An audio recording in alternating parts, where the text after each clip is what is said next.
أعطينا انطلاقة البرنامج ديال الإدماج المهني والاقتصادي للنزلاء شابات وشباب هنايا في الإصلاحية ديال عين السبع اللي تتراوح الأعمار ديالهم بين 16 حتى 20 سنة باش يستافدوا واحد البرنامج سنوي.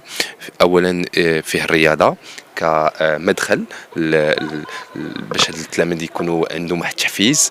ثانيا وفيه مدرسة فرصة ثانية، وهذا البرنامج هذا يدعم القدرات ديالهم الحركية الفكرية الحياتية والمقاولاتية عن طريق واحد البرنامج فيه اللغات الأجنبية، فيه المهن ديال الرياضة، وأيضا تعلم عدة تقنيات.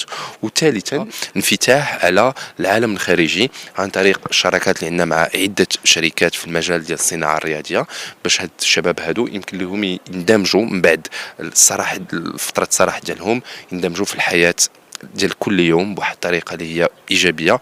وعلاش لا نواكبهم باش يكونوا وتعطاهم فرصة في سوق الشغل إن شاء الله. انفتاح المؤسسات السجنيه على الفعاليات المجتمع المدني تنعتبروهما وسط الحلقات وسط الاساسيه ضمن السيروره ديال اعتقال النزيل، وكذلك مرتكز من المرتكزات الاساسيه اللي تعتمدها استراتيجيه المندوبيه العامه لاعاده الادماج في شقها المتعلق باعاده الادماج. هذا الانفتاح خصوصا اللي موجه لهذه الفئه ديال الاحداث اللي تتحظى بواحد الرعايه والعنايه الكامله والتامه من طرف الاستراتيجيه ديال المندوبيه العامه لاداره السجون واعاده الادماج، اللي من خلالها تنهدفوا على ان الى واحد العنايه كامله ولازمه لهذه الفئه نظرا للخصوصيه ديالها الاجتماعيه والنفسيه.